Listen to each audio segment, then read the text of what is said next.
Welcome back, everyone. Thank you for holding fast through that break. That being said, though, we are jumping right on into this one. We've got everyone stacked up in the bot lane here for American, while it's a bit spread on the side of ODU. All told, though, everything looks pretty much the same. The Leona did swap from Aftershock to Glacial, so that's something to note. But other than that, all the runes look pretty standard, pretty normal. Yeah, across the board, uh, regular runes, for lack of a better word here. I like the pathing that Americans taking here. Checking for the invade as 5 and then going back to a sort of 5 point while they're working across. But, sort of checking for invades, like we were saying earlier, before the delay or the sort of technical issues.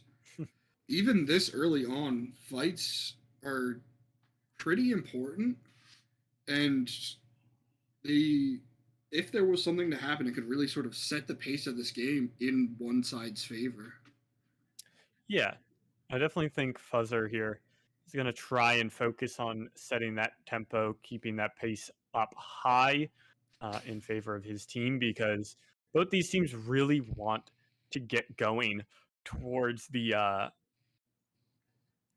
mid game. About 1.5, 2 item spikes are really big on a lot of these champions. Maybe Victor the least, I guess, but even then, Victor still really likes his 2 item spike. So getting that Mythic plus Shadow Flame is going to be really big for that Victor. But otherwise, I mean, it should be early on. It shouldn't be a whole ton of scrapping, other than the like we've seen, the Urgot bullying a lot. But yeah, I do think that this bot lane, level 2 and 3, is going to be very interesting. All the abilities are online for both sides. Scrapping down there is going to be a very real possibility soon here, if they do want to sort of both sides put their foot on the pedal and sort of start the game of chicken like we were talking about earlier. Wow. Rex Happy getting a huge trade-off here. Granted, the stun landing is good for Leon, but that was a lot more damage, I think, at least than I was expecting. Yeah, and I'm sure Leon was not expecting that much either. And that's another nice thing about the Victor, right? The Diana rather has to sort of jump in, and if he can read that right as it's happening, and we've got a little scrap going on here. Ooh, flip causes the spear to miss, but actually Argot's flashing on out. Basting is up to bat here. He's pretty low, but it will be the claw swipe from Fuzzer to clean up Idiot Maker. No flash. Instead, it's the ghost on Fiora that's been burnt out. And this early pressure that the Nidalee can provide is going to work wonders so far for ODU. Yeah, and sort of looking at that there, we saw the full health Nid jump in front of the parry to help just save the Urgot, or at least keep damage off of him there. And allows... Really good flash from Kirosho to dodge out from the handshake of Dishraw.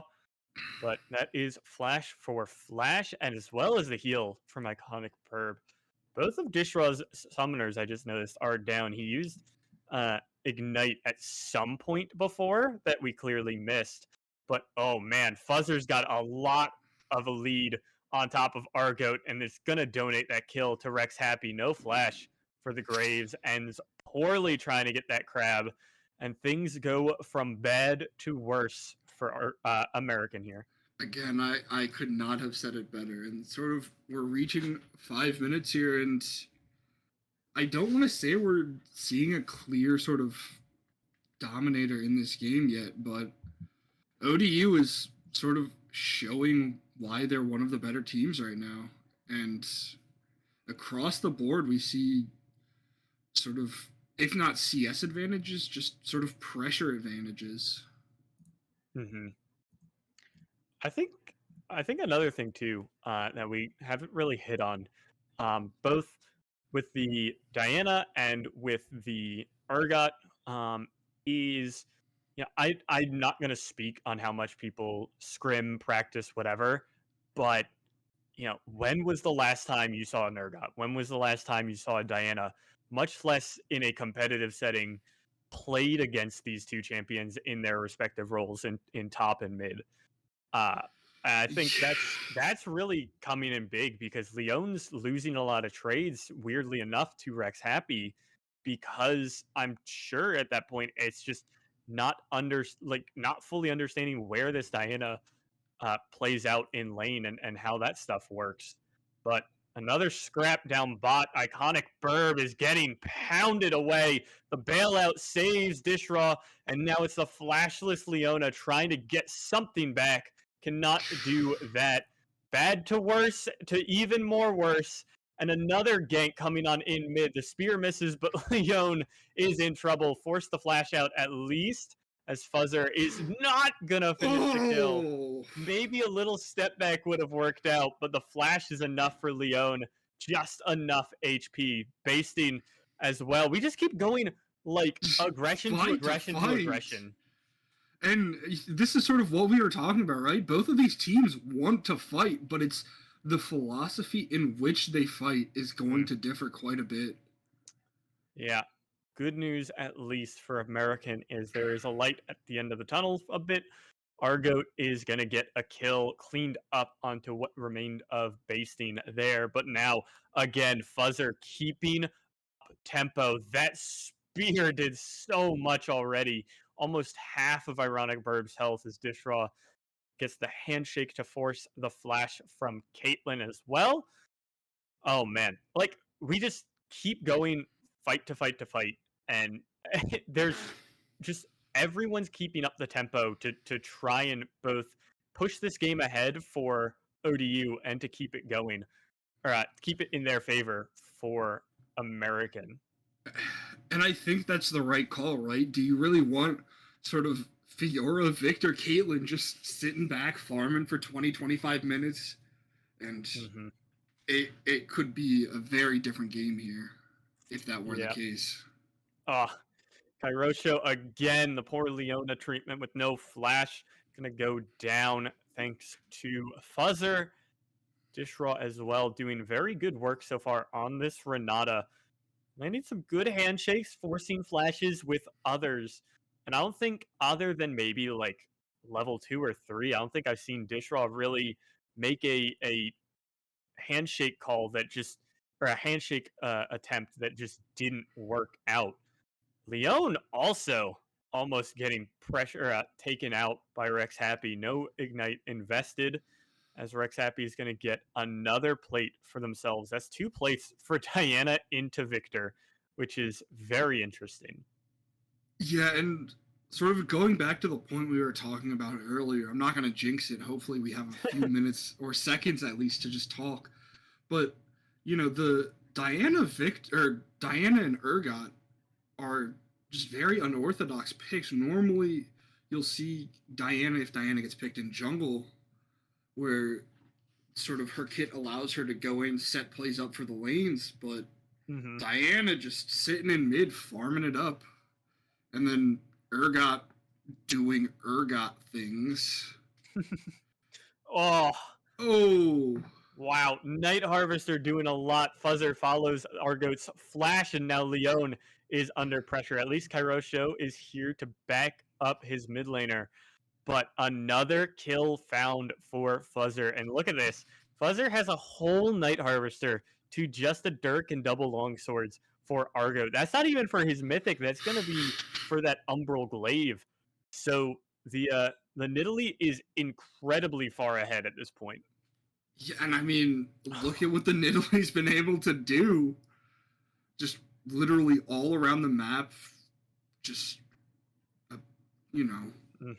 able to apply pressure virtually everywhere across the map, including the blue side jungle.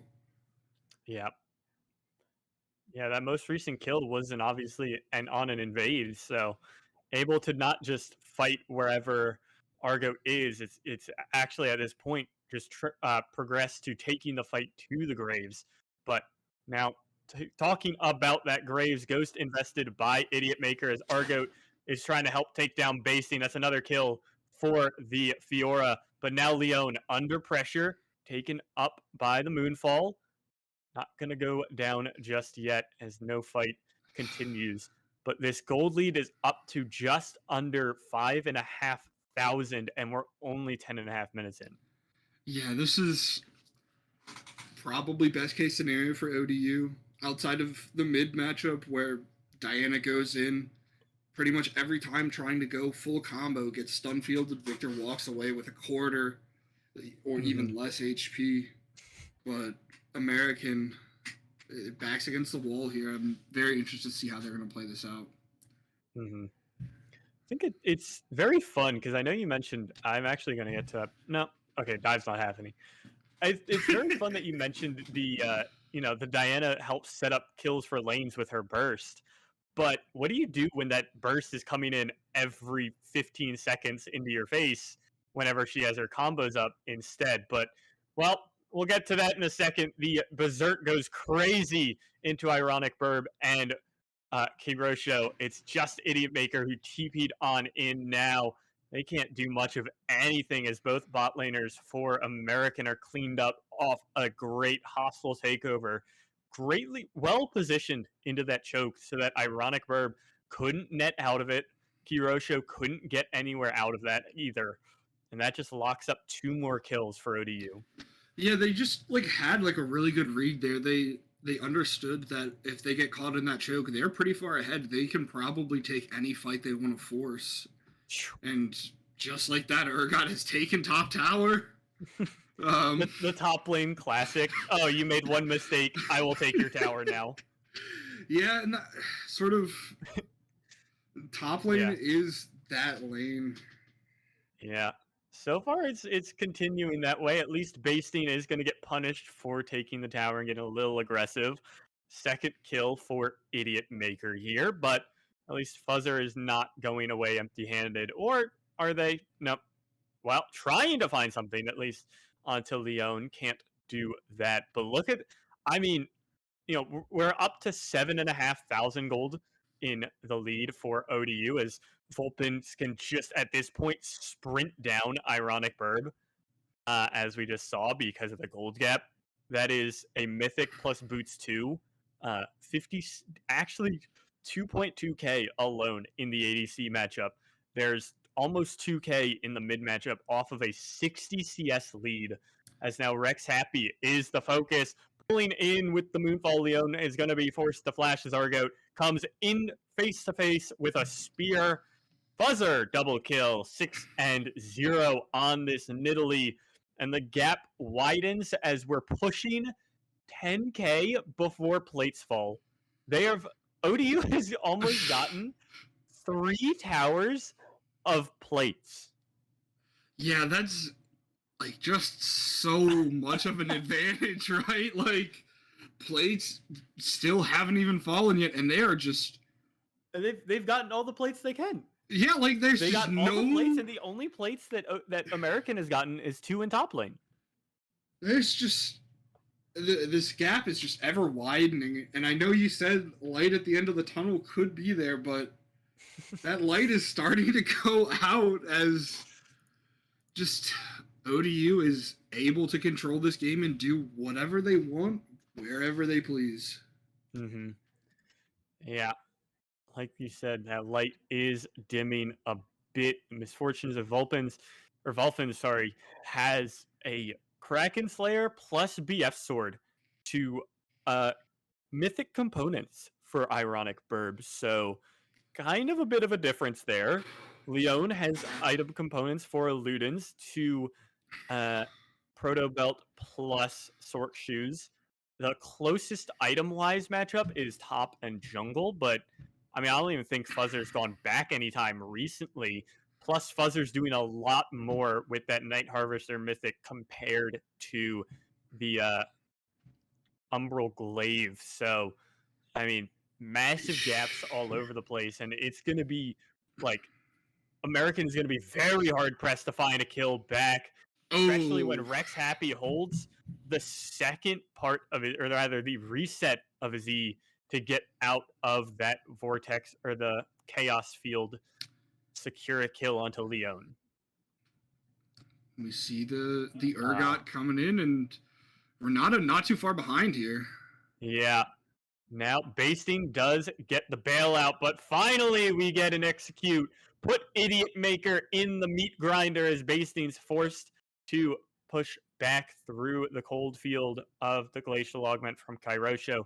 That's just enough to save Argoat, who is going to go back close to whatever safety they can find. And yeah, so Fuzzer didn't go back for a bit because they went back on an Amp Tome and a Ruby Crystal and have come back with a Shadow Flame.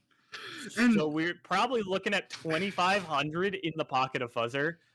And now they are pushing, again, over 3K difference in top, or rather in the jungle, in mid, and in the ADC role. And in top lane, that's 1,700. There's so much gold in favor of ODU. Yeah, and sort of like you were saying earlier, the Diana, or the Nidalee rather, just did not have to go back there. Like, yeah, you're sitting on a ton of money, right? But you're just doing enough damage that you're already that far ahead. It doesn't matter. Like, and yeah, it would probably make your sort of kills a lot cleaner. Landing a spear and one-tapping someone is always a great feeling, but in sort of an organized 5 setting, just the pressure that you can apply, even if you're not doing sort of optimal amounts of damage, is probably worth more than the Shadow Flame that you bought in base. Yeah, definitely going to be doing a lot of extra damage. The Lunar, or the Sunfall, rather, comes down. Dishraw getting the hostile takeover and the bailout. He's going to fall. No! Actually lives for just a second longer through the bailout as 3 kills return. At least Leon picks up 1 off the Chaos Storm. Just kidding. That was not the Chaos Storm that dropped. That was just a Death Laser. So, still, 1 kill to the victor, but I think the real victor here is going to be ODU. Yeah, this is just... it's just... ODU is just knowing where they can push their advantage. They're always setting up advantageous fights through their macro, or just being so far ahead, they're going to sort of say, I think I can take this 1v1, and they'll just go for it. And more often than not, they've won it. Sort of looking back to the Diana play bot lane, when she solo killed the Victor, she understood that she had to wait just a little bit to execute her combo to get out of the stun field there. Mm-hmm. That was a really good adaptation, too, that we saw from Rex Happy, because it felt like all throughout lane phase, it was really just, oh, cool, Rex Happy's going in for a combo, and now you're stun fielded. Yeah. And Leon would escape with like 15-20% max HP. But I mean, again, just the change that Rex Happy made was enough to get that solo kill down bot. And it's nice to see that, you know, ODU's not getting sloppy, even though they're massively ahead. They're still focused on how they can better win this game, really. And that's just good on them, right? Mm-hmm. Like you said, Diana in laning phase just would keep going in, and possibly just trying to get sums out. But that's just, at this point, no. Yeah, this is the gold gap coming on in. The execute as well goes 1 for 1. Chaos Storm trades back onto Basting, but it was actually the Ignite for Kairosho that picks up that kill, which is really not good. Leon going to try and help Kairosho as well as the Moonfall comes in. Stunfield goes down, able to stun Rex Happy, but not much more is to be done for the support for American, as a Rift Herald actually dropped here at 19.5 minutes, is going to just get charge after charge after charge. Idiot Maker getting taken down to half health, trying to take down Shelly here before she takes down an inhibitor tower, or rather a Nexus tower, excuse me. But, I mean, that tower still stands, thankfully, for the side of American. That timing just could not have been any better. If ODU wants to right now, Baron just came up. They'll just walk up there, take it. Mm-hmm. But yeah, especially seeing 4 people collapsing onto Rex Happy, and I'm pretty sure those 4 people are not going to be able to kill Rex Happy. Rex Happy is able to get out, and like you said, They jumped right onto that Baron. It's already down to 3,000 health. Just a second longer, and it will be gone. This should be curtains, it feels like, for American in game one. The lead is so massive for the side of ODU that there's just BF swords being constantly picked up by Volfins. Rex Happy picks up whatever needlessly large rod item they want. And it's just massive amounts of stats on the side of ODU. It's just sort of foot on the pedal. They know they can win sort of any fight that they want to take here. And they took Bear and they're not even pushing anything. They're just waiting for this dragon to come up before they start anything, because what is American going to do? They're not going to be able to contest this relatively safely. Yeah, the most you can hope for is a steal, but even then, we're not going to see that at all. So, I mean, I want to be kind and say, like, hey, what win cons does American have? They have no towers.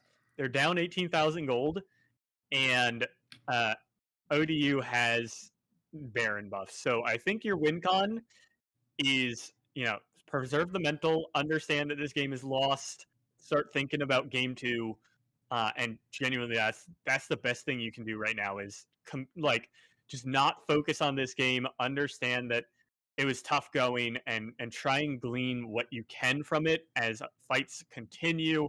Idiot Maker and Ironic Burb are going down. Kirosho flashing away as the Nexus Towers will fall at 22 minutes with a 20,000 gold lead. Probably the largest gold lead I've ever seen in a game, as that's ODU with an absolutely dominant thrashing of American in their first game. Yeah, I mean, ODU just knew what they had to do. They understood the comp that they picked and what it wanted to do, and they played it to their best of their abilities. To knock them a little bit here, I think that if the Diana understood earlier to just wait a second before you finish that combo, she would have walked out of lane 4-0 easily. Mm-hmm.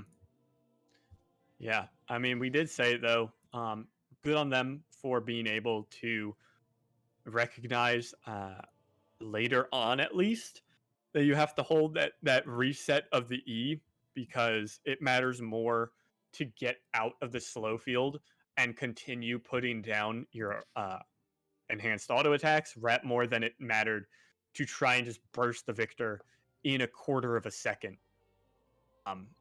So with that being said, we're definitely gonna be seeing I'm sure that similar bans will be coming out, but I mean I wonder even then the bans game one were, for lack of a better word, kind of out there in phase one.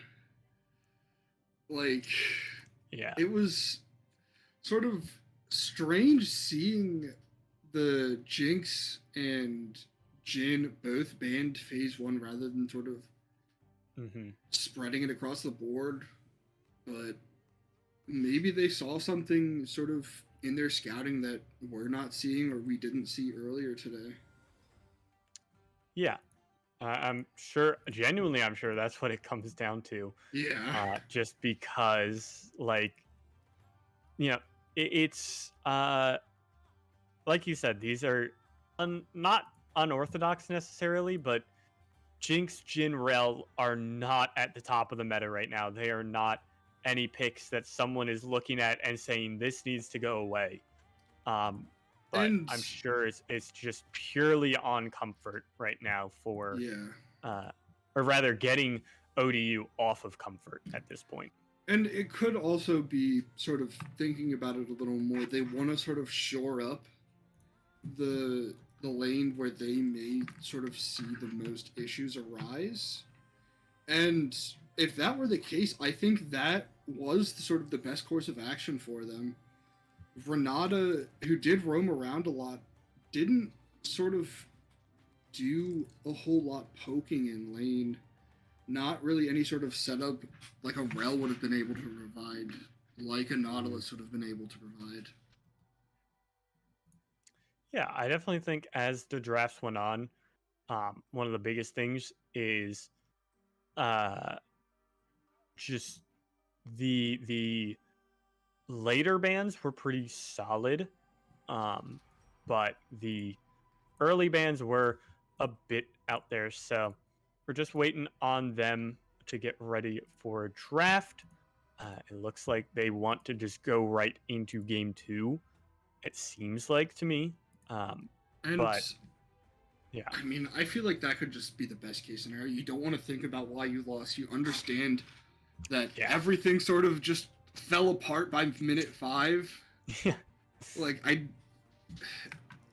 they just, so you could just get back into it, understand what you did wrong, and try to play this game 2 to the best of your ability. Yeah, and I mean, that was also what I was saying at the end of game 1. Your best bet for that game was put it out of mind, go forward, think about game 2. So, really focused in on this game. American is going to pick up the red side, so we are going to be jumping on in with them there. A blue side Aatrox ban is very interesting as red side got Nidalee right off the rip. So I guess we've abandoned the Jinx ban, we've abandoned the Jhin, we've abandoned the Rel, and we are instead saying we don't want picks that we haven't practiced into. We don't want Fuzzer on a pick that he's shown to be very strong on, and we're going to put the ball in ODU's court to just either pick something different or just throw us off. And we see ODU picking the Graves, which is arguably just another flavor of Nidalee. Yeah. And we also see that they followed the, I believe, exact same ban plan for blue side in this game too. And Viego, interesting. Okay.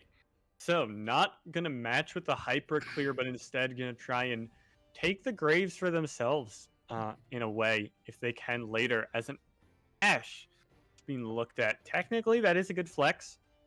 Could be Ashe support or AD, but Ashe is always been known as like the neutralizer AD carry, just because of how safe she is, how much of denial she provides with the volley and her passive auto slows. You really aren't going to be playing incredibly aggressive as Ashe, but the other team also isn't going to be incredibly aggressive into you. So Rex Happy gets Diana once again, and Karma as well rounds out ODU's first 3. I'm still intrigued. I guess ODU doesn't want to play Aatrox either. I guess Basting doesn't want to pick that one up, but it is interesting to ban probably the strongest champion on this patch on blue side instead of just taking that first pick for yourself if you so choose. Yeah, I mean, right, if you can't play the champ, why would you let it through? Yeah. Because even if you're not particularly, all the nuances of the champ, Aatrox, in the hands of any semi-competent player, from what I understand in this patch, is just good enough, right? And we see Jax, just a traditional bruiser top lane. I like to see Jax picked. Jax is cool. Yeah, I definitely think, I personally, I know we made the joke before. I like front to back comps, and I like when, ADCs can flourish, but I also like metas where you aren't having Jace versus something to neutralize it and they never fight. Or you have Ornn versus Maokai where, yes, they're fighting, but they also have 2,500 HP at 8 minutes, so they're not going to be hurting each other that much.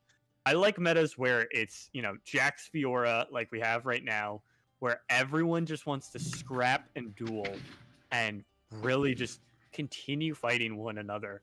So I'm interested to see what gets pulled out into the Jax, because Jax into Fiora is quite the skill matchup. Irelia, Camille are also very good skill matchups. Usually they're Jax favored just because that E can mess up a lot or that Counter Strike can mess up a lot, but a Mumu support should be locked in here for American. Yeah, we see the Amumu getting through this time around. Amumu was banned in Phase 2 in Game 1. I'm interested to see how presumably Ashe Amumu is going to play out. Mm-hmm. Like you were saying, Ashe is just a very safe ADC, the great neutralizer, if it were. Yeah. And this sort of brings a lot to the table in bot lane. You've got the Amumu ult, you've got the Ashe arrow, you've got Viego who can come in and help sort of either clean up or just be more damage while the opposing bot lane is locked down. And so Nautilus rounds out ODU's comp, and I'm scratching my head a little because this team for ODU really we just have to wait for champ select at this point to go through because we don't really know what goes where. It's assumed that it's like Karma be top, Nautilus support. No, it's or do you send Nautilus top? I send Nautilus jungle. It used to be a thing. Okay. Quite a while ago. I've played it. Oh God, I don't even remember what it was. it was a single-digit season, if that puts it into perspective. He was intended initially as a jungler, and then no one picked him as such, and now everyone's shifted him to be a support. I really like Nautilus jungle to help round out this team. Should be able to set up ganks.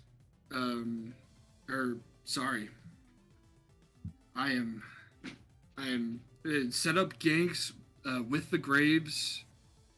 Set up sort of just engages. Keep this hypercarry Sivir safe on the ODU side. Mm-hmm. Putting Volfens on a pick like Sivir is going to be very interesting to see because we already saw how well they were performing on Misfortune, who's not your traditional, focus on me carry. Excuse me. Not a traditional, all the focus is on me carry. Very much just a lane buster and trying to scale as well into the mid game as they can and just trying to pump out lots of damage. But at the moment, it looks like Basting is locked in for the Karma. At least everyone's locking in their picks. So it could still swap around because I think it's like before 20 seconds is like the official ruling that you can swap around before it affects your next draft. But looking at it, Karma into Jax is not at all a bad time just because Jax never really has kill threat on you as Karma. Yeah, and if Karma sort of breaks out a very, very out there build of tank Karma top lane, the forbidden tech, the classic. If it were, it's just going to be a bad time for the Jax. Just not really going to be able to do anything if the Karma gets ahead. And we didn't really hit on it earlier, but Americans picked Ahri up for their mid laner. I don't particularly know how I feel about it. Sort of understanding how the Victor was playing in Game 1. I feel like Ahri is sort of the absolute opposite side of that coin. Yeah, definitely. I think that's more of a post 6 pick. Waiting for level 6. Leon is under a lot less threat from Rex Happy and can actually trade back a bit better into that Diana. 20 seconds has elapsed as well, so Dishraw should be sticking onto this Nautilus and basting on the Karma. No funky business here, but I know you were also pointing out is Ashe and Mumu as a duo, because we usually see when a Mumu is picked, it's usually with something like Misfortune, who you just play for a kill lane at that point. You Yeah. go Misfortune Amumu and you just try and beat the other lane stuff in and then work for that Curse of the Sad Mummy plus bullet time combo.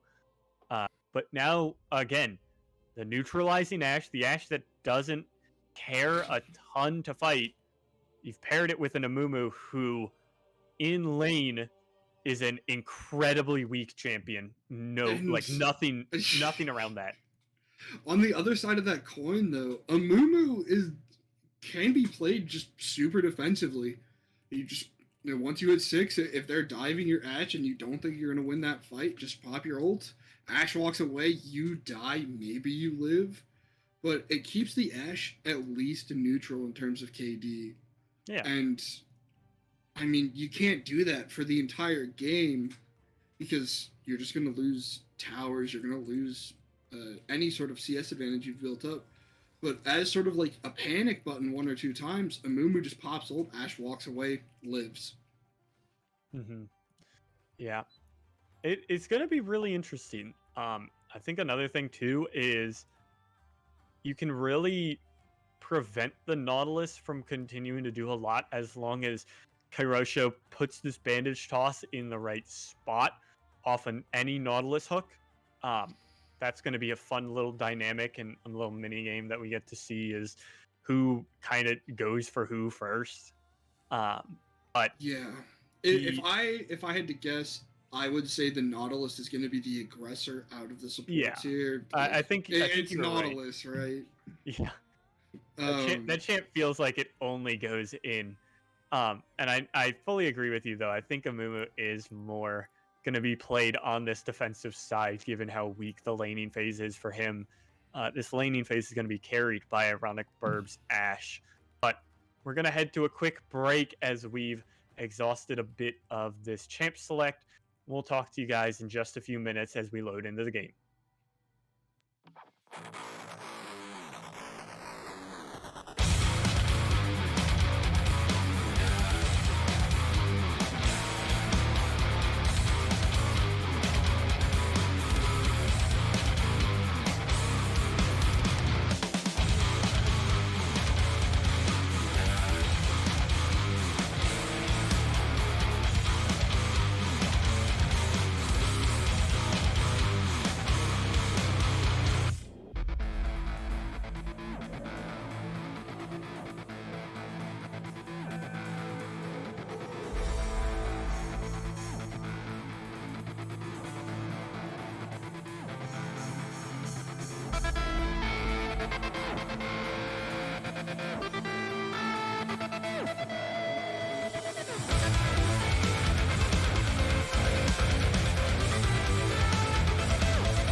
Welcome back, everyone, as we've headed back into game 2 and double stack ups in this game. Oh, this could be very interesting level 1 here, Zach. I agree, but I also disagree. I have a feeling they are going to walk right around each other here. Okay, Dishra, I guess, accidentally flashed. Okay. Only we know that, too. Only we know that. Oh, you're right. Because he's got the Hex Flash, which on Nautilus isn't the worst thing in the world. But I mean, they're going to be playing around it like he has Flash up. Yeah. That's just, a classic League of Legends moment right there. Both teams are trying to get a 5-man off. They just walk in opposite circles. They don't see each other. And once they got to the opposite side of the map, they understood what had happened. And I think they both did the smart thing of just backing off, not trying to push that fight that could have happened. Yeah, both teams just dropped wards, backed off, like you said. I think it's very funny that both teams walked in, or at least in Dishraw's case, flashed in, and kind of just went into each other's jungle and was like, where are they? They're not here.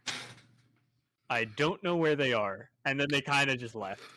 So, but on the opposite side of that, right, if Dishraw flashed in and got a hook on somebody, yeah. we would just be saying how big-brained he was for making the read of flashing in and just getting a first blood for his team. Mm-hmm. But that is League of Legends at its finest. Sometimes it just doesn't go your way. Oh, yep. And already Kairosho actually going forward is going to just sacrifice himself to Volfins. Getting the Sivir going here is a pretty big deal. Yeah. And like you said, it just becomes Nautilus aggressing onto Amumu and Amumu having to suffer the consequences of that. Yeah, Nautilus had the good read there. He knew the Amumu was sort of like on the corner of that wall, and as soon as he came around the edge, Nautilus just knew to go in, and Amumu pushed the panic button, keeping the Ashe in lane at least to get some XP. Mm-hmm. So that being said, Ironic Burb is going to get a bit more XP, like he said, at least pop that level 3 a bit early, but I mean, it's fun times up top lane. They just kind of, Basting kind of just pokes Idiot Maker a couple times with Qs, and then that's it. And it's nothing really too thrilling. It's arguably worse to watch than a tank matchup up there, because there's realistically nothing's going to happen up there, and then like 15 minutes, Karma's going to leave to go help her team. Yeah. I mean, it's a neutralizer lane as well. It's just trying to get Basting onto something into the Jax that's not going to go 0-5, as Fuzzer has found Argo. He's going to pop the Ghost. Interesting that Graves is running Ghost, but Argo flashes the wall over to under his tier 2 in bottom lane. That is that flash for Ghost. Ghost is going to be up again in time before Argo's flash is up, as Kyosho is getting poked yet again, and the Amumu just gets to waddle away. We see Jackson going in, walking away. Yeah. That is... top lane engagement. I love that the directed camera, too, is constantly just like, yo, you want to watch this again? At least Idiot Maker's getting poked back down now, and there's some real trading going on. But it's so funny. Like, we see 3-on-2 bot lane, and the game's, like, understanding is like, yeah, you want to watch the tank or the Karma hit the Jax. Volfin's forced to not actually use summoners, using that was both Ironic Burb summons, but Volfins gets the double kill, pulling right back onto Kairosho. Ironic Burb, no sums. Kairosho, no sums, and both sums are up for both Volfins and Dishraw at the end of the day. That is a massive win for ODU to get this Sivir that far ahead. Absolutely. Especially this early, right? Look at the gold. We've got it literally 2x gold on Sivir compared to sort of total net worth of Ashe here. Mm-hmm. Just about, like, within a few creeps. And across the board, we see CS advantages outside of top lane, which is relatively a wash, but like you said, neutralizer lane, they're going to go even, presumably. Yeah, good to see. Volfins picks up that Noon Quiver double longsword, interestingly enough. This is such a smart move from Dishraw as well. Matching Kairosho's roam, who really wants to get out of this bottom lane and start affecting elsewhere on the map, which is a smart call by the Amumu as well. It just happened to be well matched by Dishraw on the roam there. Fuzzer clears out a pink ward, and hopefully we're back to just status quo chilling. Yeah, that's just not going to happen. Dishraw hits the hook, just going in. Wolfins drops the Ashe, and, I just don't think the Amumu can sort of match Dishraw's roaming here. There's just so much pressure that the now 4-0 Sivir applies to your Ashe, who isn't too big of a threat until you get like an item or two under your belt. Uh-huh. And yeah, you have Arrow, but you can only press your R so many times in a game, and you can only Ooh. I don't think you want that bandage toss there, Kairosh. I don't think you want that bandage toss. You want that one at least, as the exhaust comes out onto Dishraw, going to not look to trade back anything until just now. Argoat getting rooted on up as he's going to push in and get the Nautilus pull. A nice flash from Volfins. But Fuzzar is going to just understand that this is a doomed play. Double kill for Ironic Burb and a nice shutdown as well. Probably about 150 to 200 gold. Even though that doesn't sound like a lot, that is getting Burb back to even, hopefully soon, with Volfins. That is absolutely what you want to see. Yeah, you're still down about 700, but compared to the 1,200 you were down just a few minutes ago, I would just be perfectly fine with that. Yeah, I would be fine as well. I would be fine if I was Leon here, able to pick up Fuzzers. Kirosho finally having an impact around, able to pick up a kill in the meantime. Is Basting, it's going to get flashed on by Idiot Maker, but the Mantra W doing some work. Idiot Maker not able to trade back the kill. Basting going to be autoing to get the final inner flame, and we trade kills. Doesn't even matter. We're all even in top lane. No one gets a lead here. Basting and Idiot Maker both burn flash. Neither of them have teleport because they matched each other's teleports. And we're going to go right back to it in 2 minutes. MVP ranged creep up top lane. He made the read to send his homing auto attack at the Karma. But no, that, like, just neutralizing top lane matchups in all seriousness. A whole 1 CS favor for the Jacks, but it allows American to pick up Dragon. Mm-hmm. And that's the biggest find, right? Is American is able to at least find something that they couldn't find last game. They didn't get any objectives in game 1, and like literally any. But now they've got a dragon, and they've also found Fuzzer, who's way too aggressive for himself. This kill is going over to Idiot Maker, getting a second kill on the board for the Jacks. In the meantime, at least Volfins is going to get some extra CS, and the arrow misses completely. There it goes off the map.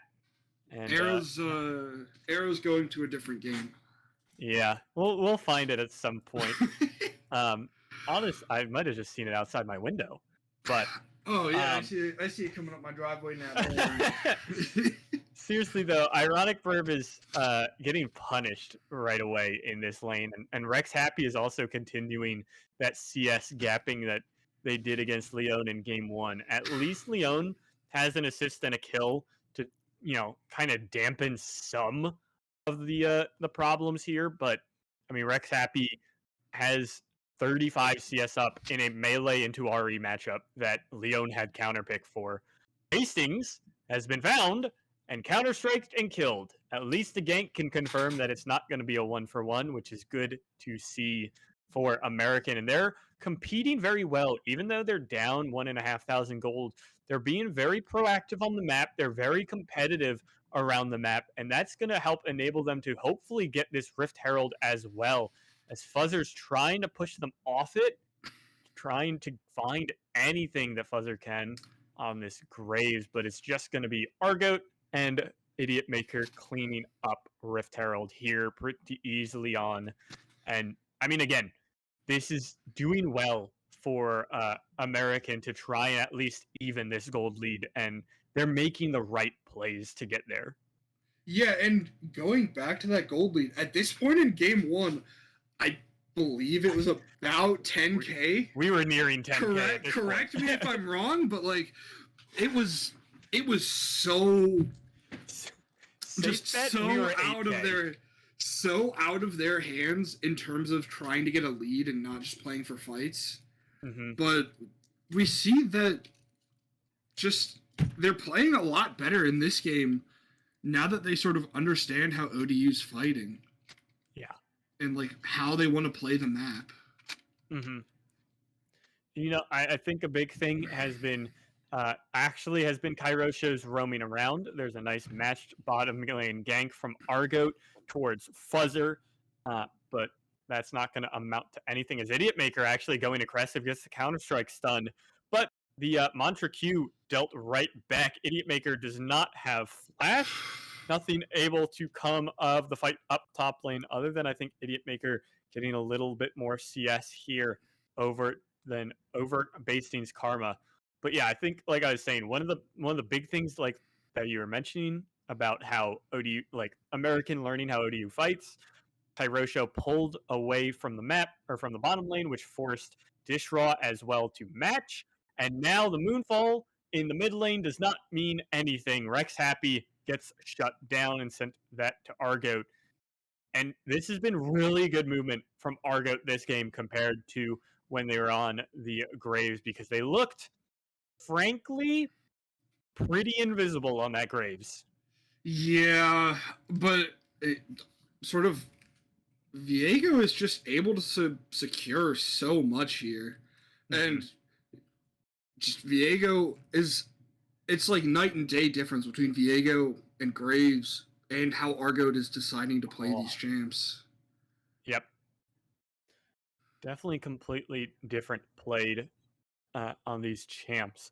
Leon was forced to flash away from Fuzzer. If that smokescreen landed, it was very possible, very believable that collateral damage was going to follow up onto the Ahri and take him on down.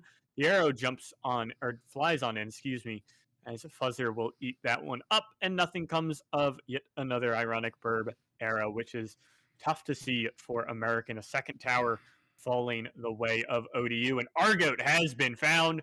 Kyosho not, or actually able to get away, which is good to see. Only the one kill will go the way. But again, it's back onto Volfins. Getting this Sivir ahead has been huge, huge for ODU. And yeah, as this game goes on, it's just going to get worse and worse. For American, Sivir is a traditional hyper carry ADC champ who just does scales as time goes on and gets better and better. And what do you really have? The Jax is, relatively speaking, just being washed out by this Karma until the Karma leaves. But both of them just slapping each other around a little bit. Sometimes the Jax will get a little excited, press W and then Q on her, but it's very much more of a, hey, top laners, you guys are going to stay up there, keep each other busy, because whichever one leaves first, at least if the Karma leaves and is able to support her team around the map, Jax just starts split pushing. But if the Jax leaves to go help team fight, Karma just matches him, and then it's just a wash yet again. Yeah, at this point, if you're Idiot Maker, you are hoping and praying that Basting leaves sooner rather than later. But another pressure gank coming from Argoat does not amount to anything. I think actually, I'll get to that point in a second. Dishraw has moved on up and has been hit by the arrow. You are not here, but Dishraw trying to just waddle away, but he's going to fall here to a expert rotation here from the side of American, who realized that they were starting to get jumped, and they just walked back in and were able to clean this fight up significantly. Really good from Hirosho and the rest of American to just really focus on just finding the priority target, not pressuring or not focusing the Nautilus, and instead trying to go for the Graves first. My mic did a very funny thing because the cable is a little bit wiggly wobbly, and it cut out in the middle of that, apparently. That was very neat. But, back on that neutralized top lane moment, before Ironic Burb just got a couple more autos in, I think Idiot Maker had maybe like 200 damage total on the tower. Like no one got plates in this matchup. It was just a handful of damage points. So now pushing into the top lane, Ironic Burb is taken down. Fuzzer cleans that one up, and they're looking to dive, but the counter strike is good. A double kill for Fuzzer as they go down. Now Volfin's focused here, or rather focusing Idiot Maker. It's Argo taking down Bastings, though, on the bottom side of this fight. A flash forward, though, from Idiot Maker is going to secure the kill on a nice leap strike. Dishraw, held up by Argo, is going to fall as well sooner or later. There it goes off the Spectral Maw from Viego. This Viego is doing great work. This Viego is the linchpin of the American University team right now. Mm-hmm. I mean, like, what else can we say? He's done everything he needs to do. He's just helping his team get ahead across the map. And the Jax was able to stand up to the Sivir, which was very surprising. Mind you, it was, like, really close in terms of who was going to get the kill. But the Jax just being able to kill the Sivir there was a very, very good sign. We were talking about light at the end of the tunnel here. I think the light is actually here this time in Game 2. Yeah. That light is definitely here and definitely very bright. Still, a problem point is this gold gap off of CS. 90 for Rex Happy, 70 for Volfins. That's pushing, or 30 as well for Fuzzer, even though he's 0-2, or 2-4, excuse me, and the kill gold is swinging it, the gold lead in favor of Argo. The side of ODU's gold is just a massive gap. I mean, there's 2K in the mid lane and 3K in the bot lane. That's like the whatever gold lead American has elsewhere is being completely neutralized and then some by Volfins and Rex Happy. And I mean, yeah, as much as we're sort of hyping up this game too on American side, if it slows down at like any point here, I'll hold that point. That was a huge bandage shot to find onto Volfins, forcing the cleanse out. Fuzzar is also going to fall, but a huge moonfall forces flashes away. The Viego goes down, and here are the wallets coming on in. Volfins for 3. Volfins looking for 4. Will not get it. It's Bastings with a W coming on in to clean that one. And again, the wallets prevail for ODU. That is sort of all we were saying, right? Foot on the gas. It can only go so far in American side, and they've been burned by the fact that they just haven't been able to keep up on the farm, and it allows ODU to take this third dragon. Yep. Second drag for ODU. That will be Hextech Soul as well. We didn't really get to talk much about the Soul in Game 1 because the game was that one-sided, and it was kind of inevitable that ODU was going to get that Soul. So we didn't really focus a ton on it. But at this point, I mean, granted, the Soul is still a bit up in the air. We did see Volfins almost fall in that fight. We saw Volfins fall in the top side fight. So these fights still can really go either way. Depends on who finds which hyper carry, be it the Jax Viego going down first or the Diana Sivir going down first for ODU. Really depends on who finds who at this point, but could be absolutely really anyone's game still, despite this gold lead, which is very nice to see. Yeah, it's not an even gold lead. Again, it's largely Volfins and Rex Happy, and if those two guys go down, Fuzzar is not in a place to carry right now. Yeah, and also this is sort of biting, or not biting. Surely not. But surely. What? That's, I mean, they understand wallet diff. Wow. I mean, so ODU's actually going for this Baron and trying to turn onto Idiot Maker. Idiot Maker has no flash. Oh, going arrow to get sent up an ironic nuked by Rex Happy. Idiot Maker also going to fall. Wait a second. 3v4 on the map, and though the Baron has been left alone for the time being, that was a good bait play because Rex Happy is getting turrets in the bot lane, and the rest of the team is pushing through this top lane. Even if they didn't want to do it, like you said, that was a very good bait play. I think they're starting to realize that if the Sivir stays alive through a fight, doesn't get instantly targeted by this Jax, they're able to keep the Sivir alive. Mm-hmm. And sort of like what I was saying earlier, Karma in these fights is just dropping giant shields that a Mm-hmm. support Karma isn't able to. Poor Kairosho has been hooked up, sentenced to death, but nope, able to get the flash out, which is pretty big because that's another tool that American's not going to have for any further fights coming on up in 2 minutes. But a huge Curse of the Sad Mummy is going to land. Kairosho able to get out and survive for the time being. Not sure how much that matters. A nice 3-man Counter Strike as well from Idiot Maker, but what will it cost? And it seems to be the entire team. Idiot Maker on the way down, going to not pick up Volfins. This time, Volfins gets the better of the Jacks with a well-timed flash. Bastings flashes over the volley, which is huge, but you're flashing into melee range of an Ashe.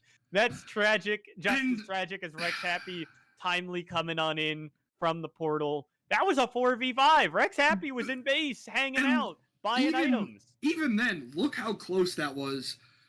From Basting into the Ashe. Basting was, almost able to just kill the Ashe, but didn't have enough there. But this is, I think, the sort of advantage is starting to fall into ODU's hands. The gold lead is starting to become too much to sort of overcome on American side, who, for all intents and purposes, has been playing extremely well. Mm-hmm. I definitely think American has been playing very well as well, though. The gold lead is pushing 10K at this point, so there's only so much that American can do going forward. This Baron, good lord, I keep getting stumbled on every word. Looks like a Dragon for Baron trade would be on the table for ODU here. That's something they'd be willing to do. Poor Ironic Burb, you're playing Ashe. You are not mobile. You are caught and killed. Volfins for 6 in a row here, dominating on this Sivir as Kairosho has been caught out as well. That's Fuzzer to pick that one up, who, after starting 2-5, is now 6-5 with this Gore Drinker going forward. And that's a pretty good recovery effort from the Graves. And like you said earlier, I think the Baron Dragon trade is off the table.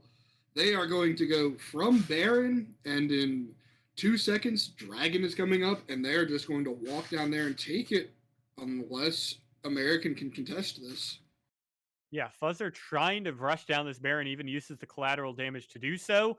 Here he goes. Leon and Argoat looking for whatever they can find, but Basting takes down Argoat, and Leon's forced to use all 3 parts of the Spirit Rush. At least Kairosho's back here, but not sure what that's going to matter. This Gore Drinker Graves can catch you forever and ever, and so can Rex Happy. Flashing forward, doesn't even need the Moonfall to get 2 kills for themselves. As, this is just, at this point, I think Basting's going to go back and get the TP into this minion. Volfins is just that big with this Edge 3 items, and really it's just going to come down to when Bastings wants to TP, already has back to a minion, and now the rest of the fight comes in, trying to clean up the rest of American. Another really speedy game from ODU. They will win this set 2-0. Very strong fashion, though. At least this time around, American was playing well, but in the end, Volfins was too big. Rex Happy was too big. And with that, ODU will take the 2-0. And, it felt like a night and day difference watching this American side play, with just the amount of advantage that they were able to generate for their team early game in terms of taking very advantageous fights. It sadly just did not really amount to anything, as the ODU side just kept farming and getting ahead, becoming sort of inevitable that they're going to start losing these fights that they're taking because they're not farming and trying to stay at least even. Mm-hmm. Yeah. Not being able to stay even throughout the game, again, it is just that kind of one-sided. Even though the top side was fairly even, and even though it was pretty well done by American to keep the game as even as it could. We pointed it out at about 17, 20 minutes.